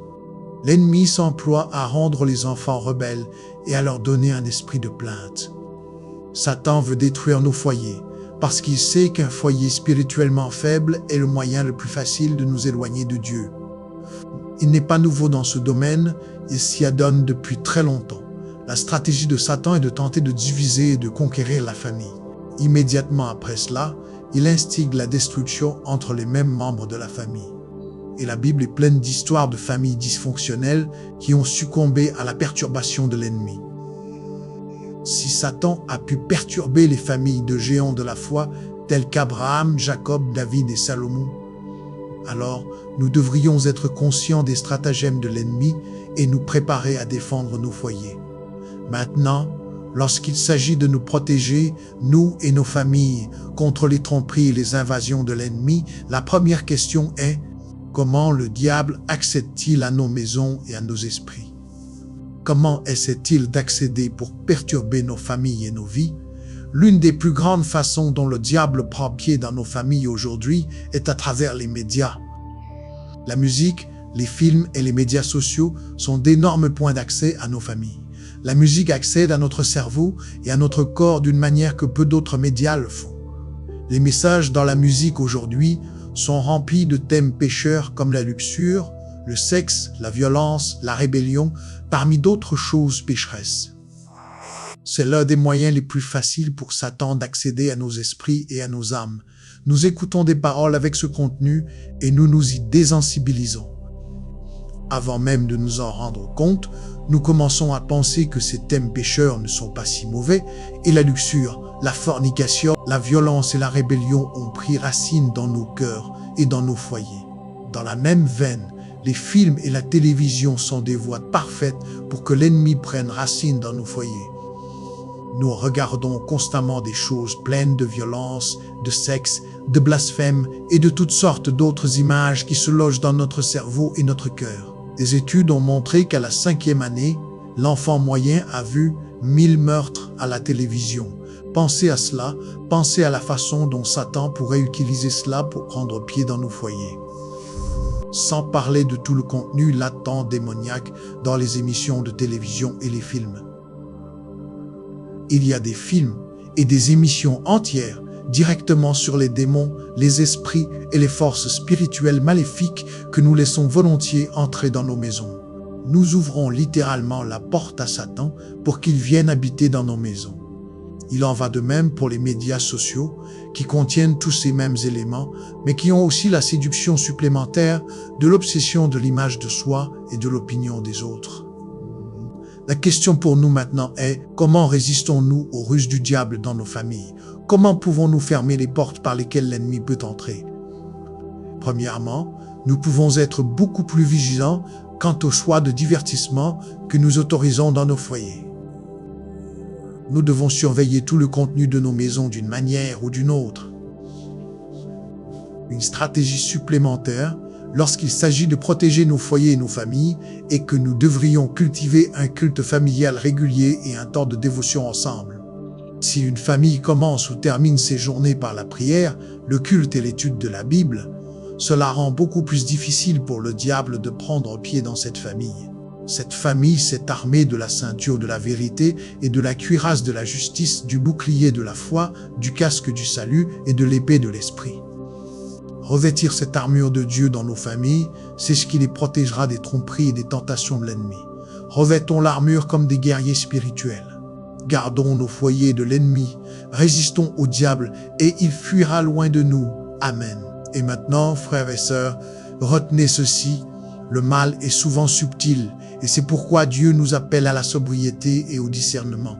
Si le Saint-Esprit vous avertit par un malaise intérieur, n'ignorez pas cette alerte, retirez-vous, fermez la porte et revenez à la lumière. Protégez votre foyer comme un sanctuaire, surveillez ce que vous laissez entrer, rejetez tout objet ou divertissement qui ouvre une brèche et rétablissez l'autel de la maison par la prière et la parole. Résistez au diable et il fuira loin de vous. Que Jésus couvre votre famille, garde vos pensées et établisse sa paix sur votre maison. Au nom puissant de Jésus-Christ, Amen. Frères et sœurs, le mal n'arrive pas toujours avec du bruit, ni avec des signes spectaculaires. Souvent, il est subtil, presque invisible. On ressent simplement un malaise, une alerte intérieure, comme si le Saint-Esprit murmurait « Tu n'es pas au bon endroit ». Ce soir, nous allons demander à Dieu le discernement pour reconnaître les ruses de l'ennemi même quand tout paraît normal à l'extérieur et apprendre à fermer les portes qu'il cherche à ouvrir dans nos vies et dans nos foyers. Car notre maison doit rester un sanctuaire, un lieu où la parole règne, où la paix demeure et où Jésus-Christ est honoré. Comment savoir que vous êtes en présence du mal? Ce n'est pas comme si un nuage sombre apparaissait et que la pièce devenait soudainement glaciale. Ce n'est pas comme si une musique étrange se mettait à jouer de nulle part et servait d'avertissement. Alors, comment un enfant de Dieu sait-il quand il est en présence du mal? Eh bien, il peut y avoir un malaise en vous. Vous vous sentirez fortement poussé par le Saint-Esprit et vous saurez que vous êtes au mauvais endroit. Mais qu'en est-il lorsque le mal est plus subtil? Par exemple, ce n'est pas tant l'atmosphère ou le lieu, mais plutôt comment percevez-vous le mal s'il est au sein d'une personne? Comment, en tant que chrétiens, pouvons-nous percevoir certains signes qui nous indiquent si une autre personne avec qui nous sommes en relation est influencée par un esprit démoniaque ou impur? Et vous devez vraiment être en communion avec le Seigneur pour le percevoir, car ce n'est pas évident à l'œil nu. Tout le monde a l'air normal et présentable à l'extérieur. Tout le monde se nettoie et s'habille si bien à l'extérieur, mais intérieurement, il pourrait être dans un état de misère, de malheur et de mal. Que nous le réalisions ou non, les gens dont nous nous entourons ont un impact considérable sur notre bonheur, notre succès et notre foi. J'aimerais vous donner quelques exemples rapides pour souligner les dangers d'avoir certains types de personnes autour de vous. Certains animaux arctiques ont développé un camouflage unique pour se fondre dans leur environnement. L'exemple le plus évident est l'ours polaire. Ces grands prédateurs ont une fourrure blanche qui les rend presque invisibles lorsqu'ils chassent sur la banquise blanche. Mais le renard arctique est aussi un autre prédateur astucieux. Apparemment, à l'approche de l'hiver, les renards arctiques muent leur fourrure foncée et commencent à développer une fourrure entièrement blanche pour se fondre dans la neige et la glace. Ainsi, tout comme un renard rusé se déguise pour chasser des animaux sans méfiance, les personnes envoyées par le diable peuvent paraître inoffensives, mais peuvent causer un tort considérable à notre bien-être spirituel. Une autre illustration nous emmène dans le monde de la biologie. Il existe de nombreuses façons différentes dont un virus peut se propager rapidement dans une communauté ou un groupe de personnes. Et tout comme un virus, le diable peut envoyer des personnes qui peuvent infecter nos relations de toxicité, causant conflits et divisions partout où elles vont. Cela étant dit, comment vous et moi pouvons-nous identifier les types de personnes avec qui nous devrions nous associer et développer des relations? Le premier groupe de personnes que vous devriez éviter et dont vous devriez vous méfier sont ceux qui embrassent leurs péchés. Ce sont les personnes qui apprécient et se complaisent encore dans des activités pécheresses. Et nous devrions éviter de telles personnes parce que la Bible nous met en garde contre cela. La traduction amplifiée de 1 Corinthiens chapitre 5 verset 11 dit « Mais en réalité, je vous ai écrit de ne pas fréquenter un soi-disant frère chrétien s'il est sexuellement immoral ou avide ou idolâtre, dévoué à tout ce qui prend la place de Dieu, ou blasphémateur qui insulte, ou calomnie, ou abuse verbalement d'autrui, ou ivrogne, ou escroc. Vous ne devez même pas manger avec une telle personne. » La Bible nous dit clairement ici de ne pas fréquenter ceux qui se complaisent dans le péché. Il y a une nette différence entre quelqu'un qui lutte contre le péché et quelqu'un qui s'y complaît. Pour ceux qui se complaisent dans le péché, la Bible nous enjoint d'éviter une telle personne et de ne pas même manger avec elle. Ou stubassi abasia et de ne pas même manger avec elle. L'onso l'obé manger avec elle. Je crois que la Bible nous avertit si explicitement contre de telles personnes pécheresses parce qu'elles pourraient très bien nous offrir une partie de ce dans quoi elles se complaisent. Un autre type de personne que nous devrions éviter est celle décrite dans Proverbes chapitre 24 versets 1 à 2. La Bible dit « Ne porte pas envie aux méchants et ne désire pas être avec eux, car leur cœur médite la violence et leurs lèvres parlent de méchanceté. » J'apprécie que la Bible utilise le mot « désir » parce que nous pouvons et avons probablement, à un moment donné, désirer être avec un certain groupe de personnes ou nous intégrer dans un certain cercle. Mais la Bible dit que si ces gens sont méchants, n'ayez aucun désir d'être avec eux. Et vous pourriez demander ce que je classe exactement comme le mal. Le péché est mal aux yeux de Dieu. C'est pourquoi il nous est clairement dit que nous ne devrions pas envier la richesse des méchants ni convoiter leur compagnie. Nous ne devrions avoir aucun désir d'être en compagnie de personnes auto-justes, égoïstes ou orgueilleuses. Non, cela signifie simplement être attentif, être prudent autour de ces personnes. En tant qu'enfants de Dieu, Vous devriez savoir que les mauvaises compagnies corrompent les bonnes mœurs. Vous devriez donc prendre toutes les mesures pour ne pas vous exposer à des personnes qui pourraient potentiellement perturber votre marche avec Dieu. Un autre groupe de personnes que vous devriez éviter à tout prix sont celles qui ont un esprit religieux. Un esprit religieux est un esprit démoniaque qui influence une personne à remplacer une relation authentique avec le Seigneur par ses œuvres. Nous ne devrions jamais fermer les yeux sur ce type de personnes parce qu'elles représentent un danger pour notre foi. Quelqu'un avec un esprit religieux est tellement concentré et préoccupé par les règles, les systèmes et la manière dont les choses devraient être faites qu'il oublie l'essentiel, c'est-à-dire le Seigneur lui-même. Un esprit religieux endurcit le cœur des gens contre Dieu et nous devons être conscients de ces influences subtiles. Dans 2 Timothée, chapitre 3, versets 4 à 5, la Bible nous dit que dans les derniers jours, les hommes seront traîtres, emportés, enflés d'orgueil, aimant le plaisir plutôt que Dieu, ayant l'apparence de la piété, mais reniant sa puissance. Évitez de telles personnes. Quiconque a l'apparence de la piété, vous devriez l'éviter. En disant tout cela, je ne vous dis absolument pas de les rejeter complètement, de les réprimander et de les condamner. Ce n'est pas le cas. Nous devons aimer notre prochain, mais certains voisins peuvent être aimés à distance, ce qui signifie que vous priez pour eux, que vous intercédez en leur faveur et que vous vous présentez devant le Seigneur afin qu'ils soient libérés. Un vrai chrétien ne condamnera personne car il réalise qu'il a lui-même reçu la miséricorde et nous devons donc l'étendre aux autres. La prochaine fois que vous rencontrerez quelqu'un que vous devriez éviter pour le bien de votre foi, voici ce que vous devriez faire. La première chose à faire est de passer le moins de temps possible avec eux. La deuxième chose à faire est que vous devriez toujours essayer de changer de sujet de conversation pour qu'il porte sur le Seigneur, sur la parole de Dieu et sur la repentance. Maintenant, la troisième chose est la chose essentielle que vous devriez faire. Vous devriez prier pour eux, prier le Seigneur d'avoir miséricorde d'eux afin qu'ils voient l'erreur de leur voie. Même si nous devons éviter ces personnes, nous pouvons toujours les aimer avec l'amour de Dieu. Un homme partit en voyage avec un groupe d'amis et, au cours de ce voyage, ils rencontrèrent un homme local qui leur donna à chacun des souvenirs. Or, cet homme-là prit ses souvenirs sans savoir que ces objets faisaient partie d'une pratique cérémonielle de nature maléfique et occulte. À son retour de voyage, il plaça ses ornements chez lui. Cette nuit-là même, les choses commencèrent à changer et à se produire. Il avait ouvert une porte spirituelle toute grande, permettant au diable d'entrer directement dans sa maison.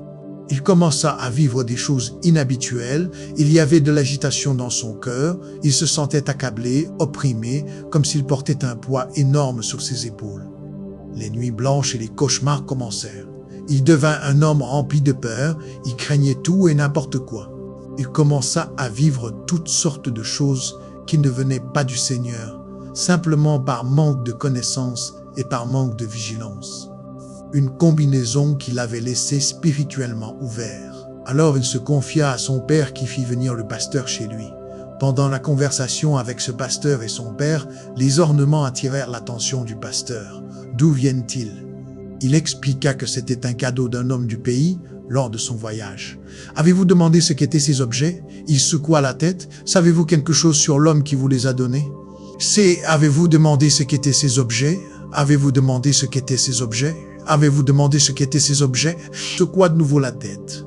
Le pasteur prit alors les objets et dit, « Nous devons brûler ces choses. C'est la cause de toute l'agitation que vous avez vécue. Mon fils, vous avez été sous attaque spirituelle. » Alors ils allumèrent un feu et y jetèrent les objets.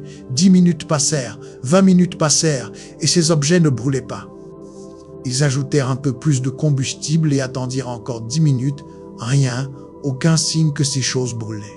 Alors, le pasteur et le père commencèrent à prier et à louer le nom du Seigneur. Ils commencèrent à invoquer le nom de Jésus, ils commencèrent à parler du sang, ils commencèrent à parler de la parole de Dieu et ces choses commencèrent à fondre et à brûler. La leçon ici est que vous devez être prudent concernant tout objet ou toute chose que vous acceptez comme cadeau.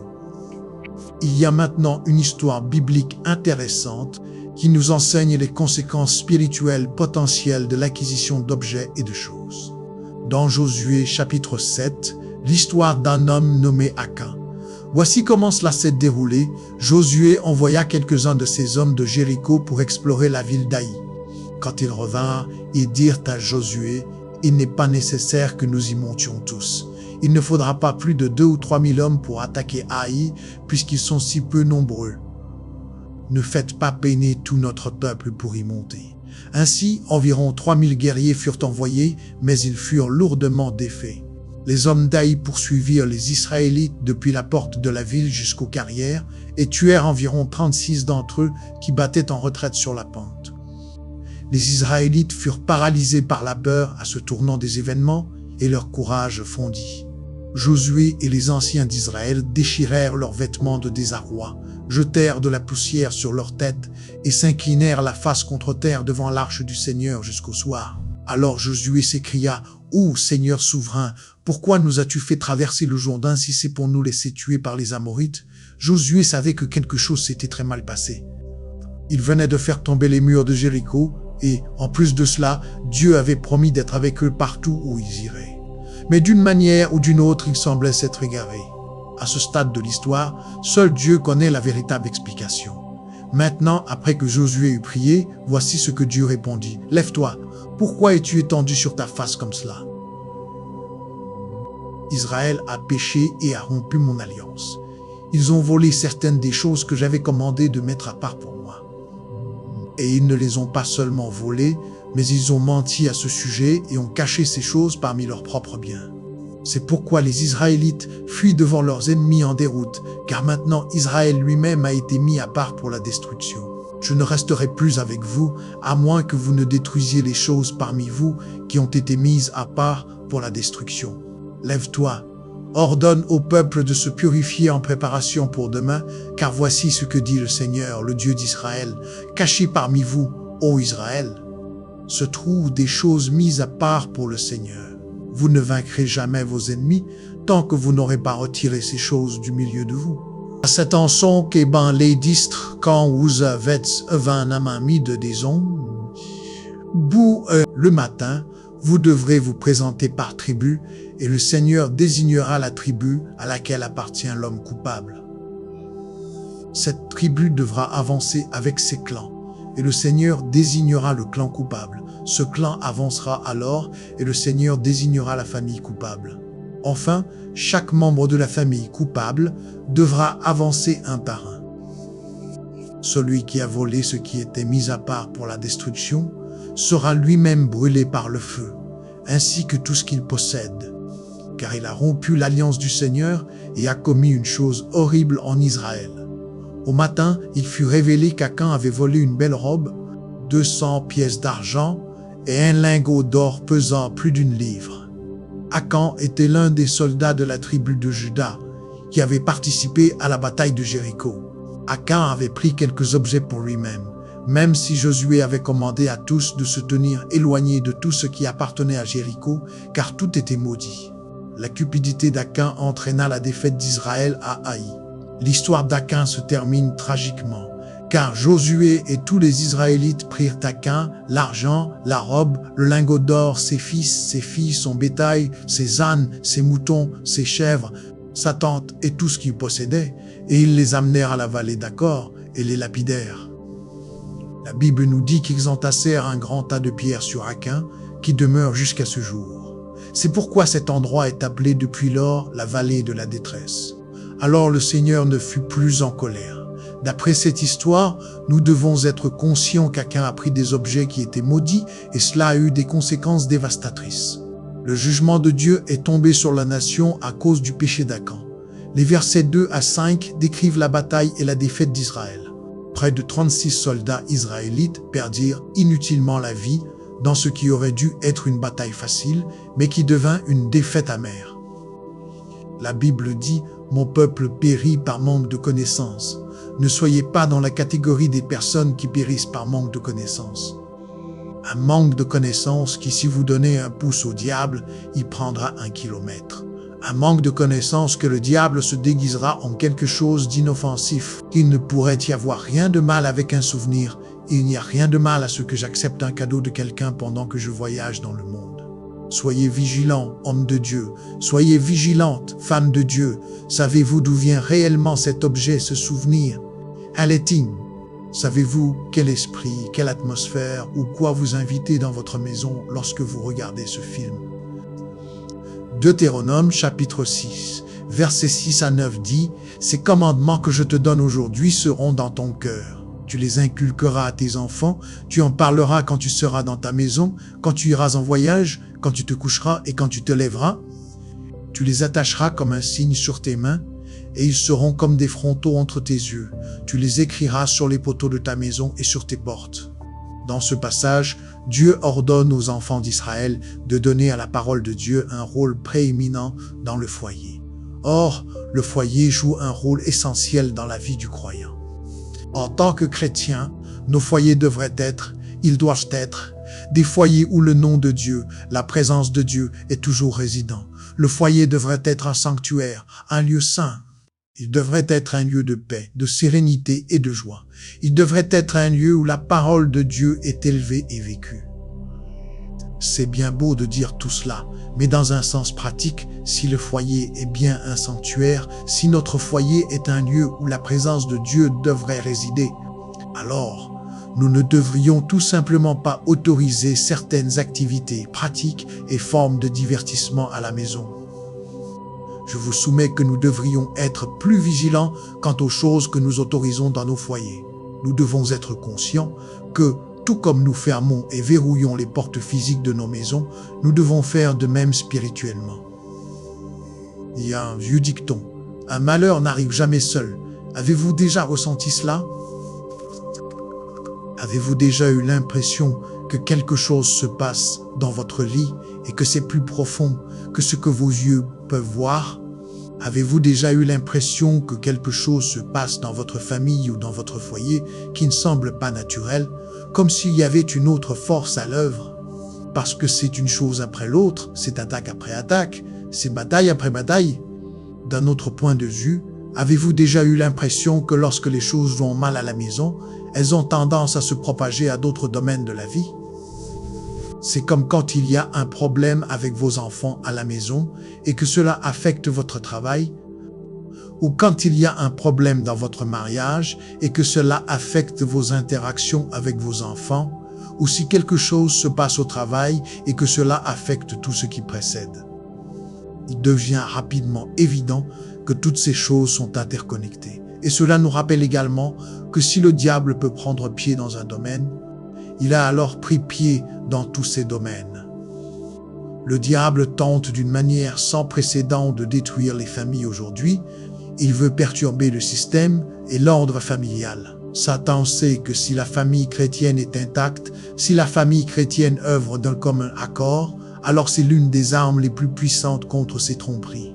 Dès le jour où Satan a proféré ses mensonges à Ève, il était en plein processus de perturbation. Afin de maximiser sa tromperie, il a approché Ève lorsqu'elle était seule, il l'a approchée lorsqu'elle était séparée de l'unité familiale, et il a fait cela parce qu'une famille divisée est plus facile à conquérir. Le diable s'emploie à semer la discorde et la division dans nos foyers. Il s'emploie à provoquer des disputes et des conflits insensés. Le diable s'emploie à faire que les cœurs des maris s'éloignent de leurs femmes et vice-versa. Il veut que les cœurs des femmes s'éloignent de leurs maris.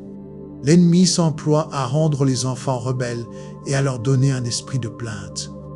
Satan veut détruire nos foyers parce qu'il sait qu'un foyer spirituellement faible est le moyen le plus facile de nous éloigner de Dieu. Il n'est pas nouveau dans ce domaine, il s'y adonne depuis très longtemps. La stratégie de Satan est de tenter de diviser et de conquérir la famille. Immédiatement après cela, il instigue la destruction entre les mêmes membres de la famille. Et la Bible est pleine d'histoires de familles dysfonctionnelles qui ont succombé à la perturbation de l'ennemi. Si Satan a pu perturber les familles de géants de la foi, tels qu'Abraham, Jacob, David et Salomon, alors nous devrions être conscients des stratagèmes de l'ennemi et nous préparer à défendre nos foyers. Maintenant, lorsqu'il s'agit de nous protéger, nous et nos familles, contre les tromperies et les invasions de l'ennemi, la première question est: comment le diable accède-t-il à nos maisons et à nos esprits? Comment essaie-t-il d'accéder pour perturber nos familles et nos vies? L'une des plus grandes façons dont le diable prend pied dans nos familles aujourd'hui est à travers les médias. La musique, les films et les médias sociaux sont d'énormes points d'accès à nos familles. La musique accède à notre cerveau et à notre corps d'une manière que peu d'autres médias le font. Les messages dans la musique aujourd'hui sont remplis de thèmes pécheurs comme la luxure, le sexe, la violence, la rébellion, parmi d'autres choses pécheresses. C'est l'un des moyens les plus faciles pour Satan d'accéder à nos esprits et à nos âmes. Nous écoutons des paroles avec ce contenu et nous nous y désensibilisons. Avant même de nous en rendre compte, nous commençons à penser que ces thèmes pécheurs ne sont pas si mauvais et la luxure, la fornication, la violence et la rébellion ont pris racine dans nos cœurs et dans nos foyers. Dans la même veine, les films et la télévision sont des voies parfaites pour que l'ennemi prenne racine dans nos foyers. Nous regardons constamment des choses pleines de violence, de sexe, de blasphème et de toutes sortes d'autres images qui se logent dans notre cerveau et notre cœur. Des études ont montré qu'à la 5e année, l'enfant moyen a vu 1000 meurtres à la télévision. Pensez à cela, pensez à la façon dont Satan pourrait utiliser cela pour prendre pied dans nos foyers. Sans parler de tout le contenu latent démoniaque dans les émissions de télévision et les films. Il y a des films et des émissions entières directement sur les démons, les esprits et les forces spirituelles maléfiques que nous laissons volontiers entrer dans nos maisons. Nous ouvrons littéralement la porte à Satan pour qu'il vienne habiter dans nos maisons. Il en va de même pour les médias sociaux qui contiennent tous ces mêmes éléments, mais qui ont aussi la séduction supplémentaire de l'obsession de l'image de soi et de l'opinion des autres. La question pour nous maintenant est, comment résistons-nous aux ruses du diable dans nos familles? Comment pouvons-nous fermer les portes par lesquelles l'ennemi peut entrer? Premièrement, nous pouvons être beaucoup plus vigilants quant au choix de divertissement que nous autorisons dans nos foyers. Nous devons surveiller tout le contenu de nos maisons d'une manière ou d'une autre. Une stratégie supplémentaire, lorsqu'il s'agit de protéger nos foyers et nos familles, est que nous devrions cultiver un culte familial régulier et un temps de dévotion ensemble. Si une famille commence ou termine ses journées par la prière, le culte et l'étude de la Bible, cela rend beaucoup plus difficile pour le diable de prendre pied dans cette famille. Cette famille s'est armée de la ceinture de la vérité et de la cuirasse de la justice, du bouclier de la foi, du casque du salut et de l'épée de l'esprit. Revêtir cette armure de Dieu dans nos familles, c'est ce qui les protégera des tromperies et des tentations de l'ennemi. Revêtons l'armure comme des guerriers spirituels. Gardons nos foyers de l'ennemi, résistons au diable et il fuira loin de nous. Amen. Et maintenant, frères et sœurs, retenez ceci, le mal est souvent subtil et c'est pourquoi Dieu nous appelle à la sobriété et au discernement. Si le Saint-Esprit vous avertit par un malaise intérieur, n'ignorez pas cette alerte, retirez-vous, fermez la porte et revenez à la lumière.